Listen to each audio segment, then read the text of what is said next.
सादर नमस्कार, सादर जय जिनेंद्र। क्षमा न्यूज चैनल कहीं भी कभी भी सही और सकारात्मक समाचारों के लिए देखना और सुनना न भूलें।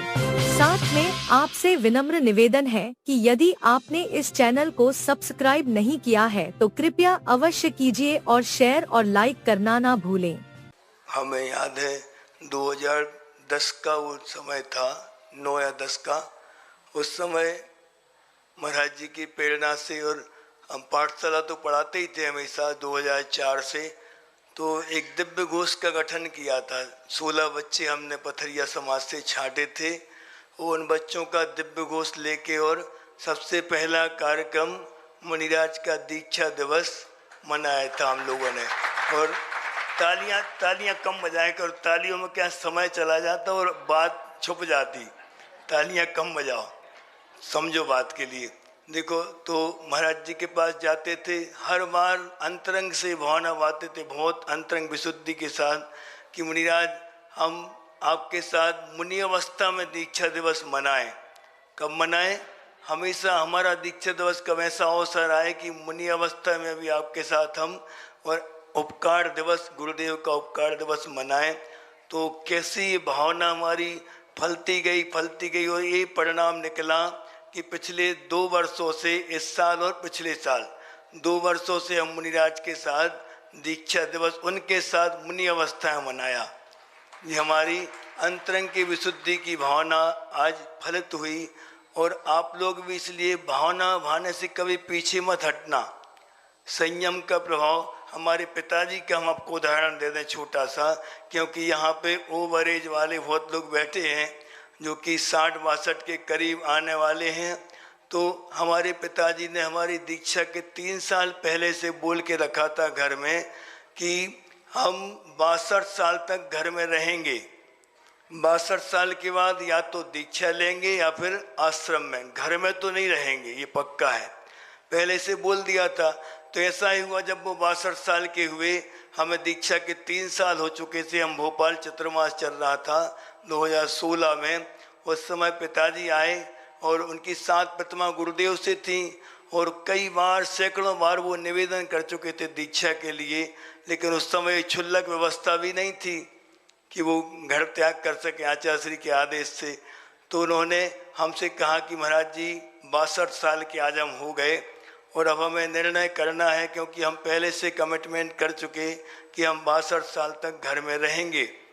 तो अब शरीर शिथिल होने वाला, आगे चल के शरीर शिथिल होगा, तो उसके लिए हम याचना पूर्ण जीवन नहीं जिएंगे कि घर में एक एक पैसे के लिए, एक एक दाने के लिए बच्चों के लिए मुंह देखें।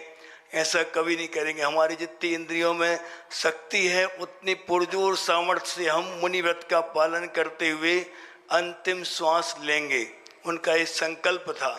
तो फिर वो आए जब 2016 में, तो योग सागर जी ने उनको बताए, संघ के नाम बताए, और वहाँ जाके उन्होंने 10-15 दिन साधना करी।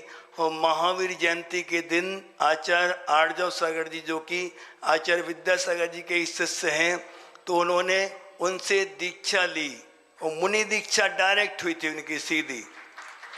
तो आप लोग भी ये संकल्प लें अपने जीवन में कि एक लिमिट होनी चाहिए, क्योंकि आप लोग जैन हैं और जैन व्यक्ति ये ध्यान रखता है कि संयम, माने आचार्य जी ने बहुत अच्छा एक उदाहरण दिया था हम लोगों के एक बार क्लास में, इतना सुंदर उदाहरण कि हम वो सब जगह सुनाते हैं और बहुमान के साथ सुनाते हैं। क्या हुआ कि जब पूछा आचार्य जी से कि आचार्य जी आप इतने बड़े संघ के अध्यक्ष हैं, इतने बड़े बड़े आपके शिष्य हैं, इतने सारी आपकी समाज में कीर्ति है आपकी फैली हुई, तो आप कैसे मेंटेन करते हैं? आपको लगता नहीं कभी कि हम इतने बड़े पद पे हैं, बहुमान आ जाए, कुछ मान की बात होने लगे, अंदर अंदर गुदगुदी होती हो, ऐसा कुछ लगता? तो आचार्य जी ने बहुत एक सुंदर उदाहरण दिया था। उन्होंने कहा, कभी झूला झूला है? आचार्य जी की बातें तो रहस्यमय होती थी। झूला झूला, तो झूला यानी हिड़ोला होता ना, पहले चलता था गांव में 4 पालकी वाला लकड़ी का, तो वो हिड़ोला घूमा, निजी आचार्य श्री घूमा है। तो हिड़ोला चलाने वाला जो होता है, पैर से क्या करता है, वो चारों पालकियों को घुमाता रहता, खूब तेज घूमता है हिड़ोला। जब वो घूमता घूमता सबको आनंद आ रहा है, और झुलाने वाला जानता है कि हमें कब उतरना है। अगर वो नहीं उतरे समय पे तो थक हार के उसी में चूर होके गिर जाएगा नीचे, अपना कल्याण कभी नहीं कर सकता, वो परोपकार में ही उलझा रहेगा। जबकि दीक्षा क्यों ली जाती है? पहले आचार दीक्षा नहीं होती, पहले कौन सी दीक्षा होती?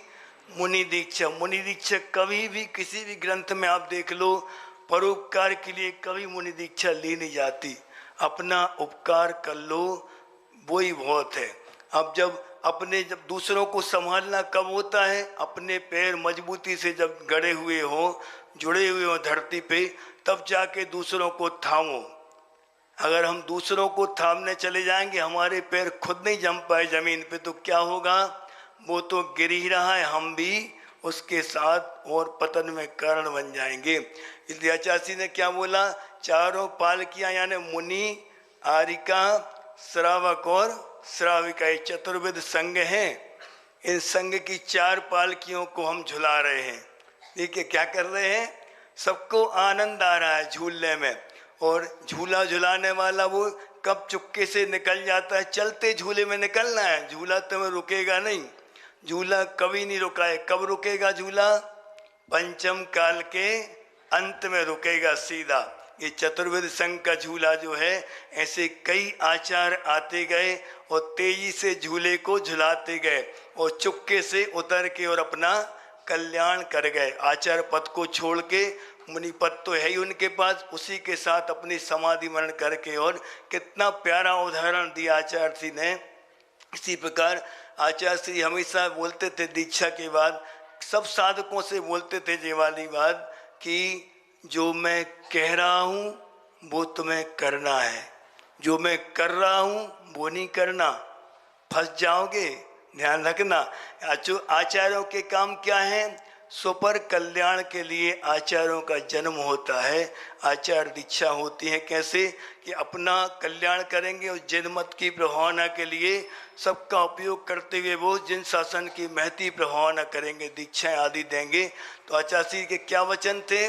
जो मैं कह रहा हूँ वो तुम्हें करना है, जो मैं कर रहा हूँ वो नहीं करना। ऐसा कितना प्यारा संदेश दिया था आचार्य ने। वो हर शिष्य उनके संदेशों को याद रखते हैं और उनकी आज्ञा के लिए ही सभी कुछ समर्पित रहता है।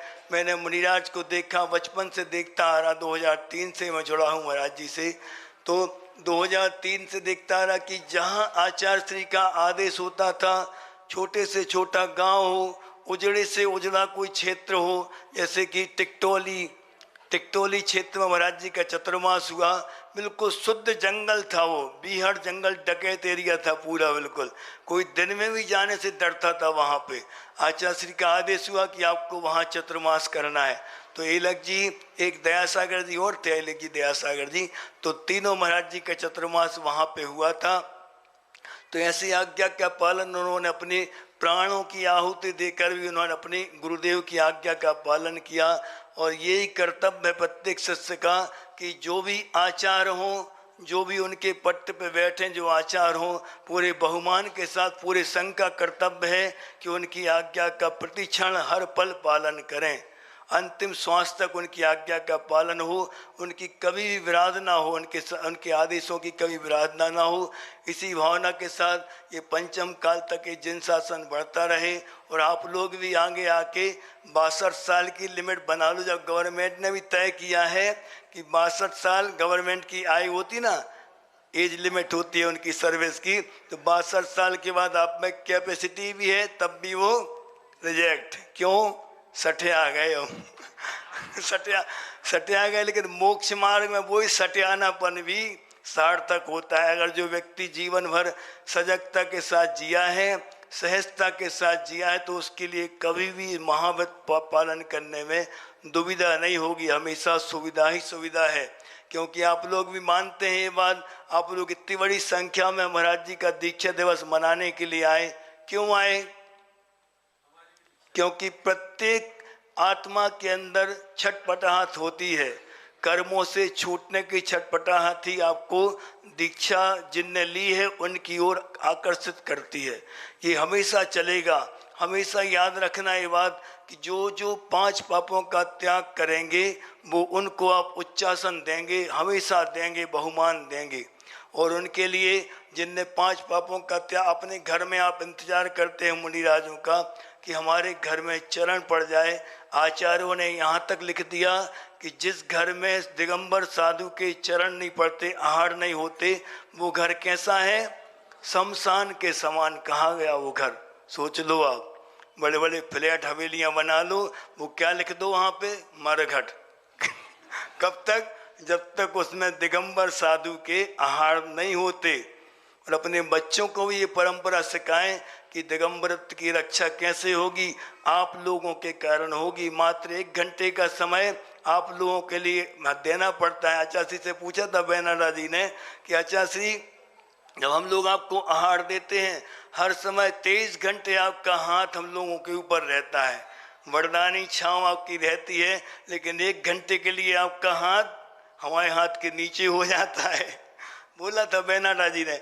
आचार्य तो आचार्य थे, बिल्कुल तुरंत उत्तर देने वाले। आचार्य ने क्या बोला? हम मानते हैं पंडित जी कि 1 घंटे आपका हमारा हाथ आपके हाथ के नीचे होता, लेकिन हाथ किसका कांपता? बताओ। हाँ, तो अपने आप बैनाला जी नतमस्तक हो गए कि धन्य गुरुदेव, आपसे कोई नहीं जीत सकता, उत्तर में आपसे कोई जीत नहीं सकता कभी। ऐसे हमारे आचार होते हैं। ये आचार परंपरा अब वर्तमान में किन्ने थामी है? आचार्य समय सागर जी ने थामी, जो कि भाई बाद में है उनके, आचार्य श्री के भाई। ये हम लोग नहीं मानते। हम लोग क्या मानते? आचार्य श्री के प्रथम शिष्य हैं, और ऐसे शिष्य हैं जिनने कभी अपनी गर्दन को उनके सामने उठाया नहीं। इतनी विनय उनके अंदर है, इतनी क्षमताएं उनके अंदर हैं कि अभी दुनिया उनकी क्षमताएं अब देखेगी। जब उन्होंने दीक्षाएं दी थी तब हमसे बॉम्बे में कम से कम सैकड़ों श्रावक ये बात बोल चुके हैं कि आचार्य श्री ने वाकई में अद्भुत हीरा तराशा है। क्योंकि जब दीक्षा हुई थी तो प्रथम दीक्षा नियम सागर जी की हुई थी, क्षुल्लक दीक्षा नियम सागर जी की, फिर योग सागर जी की अलग दीक्षा पहले हुई। तो लेकिन आचार्य श्री जानते थे कि कौन कितने आगे तक जाएगा, जिन शासन की ध्वजा कौन संभालेगा। तो मुनि दीक्षा किन को प्रथम दी उन्होंने? आचार्य समय सागर जी के लिए प्रथम दीक्षा दी। और अब समय नहीं है, तो बहुत अच्छी उदाहरण हमारे पास है। भले ही हमें कुछ समय मिला महाराज जी का, आचार्य श्री का संग में जब आचार्य श्री थे समय सागर जी विदिशा में, 1 वर्ष में पूरा उनका मिला लाभ। तो उनके संस्मरण कभी मौका मिला तो सुनाएंगे। इसी भावना के साथ सबका यहाँ बैठे प्रत्येक जीव का दीक्षा दिवस मनाते हुए और मोक्ष कल्याणक भी मनाया जाए। आचार्य श्री विद्यासागर जी महामुनिराज की। क्षमा न्यूज चैनल देखने के लिए आपको बहुत बहुत धन्यवाद। सादर प्रणाम। सादर जय जिनेंद्र।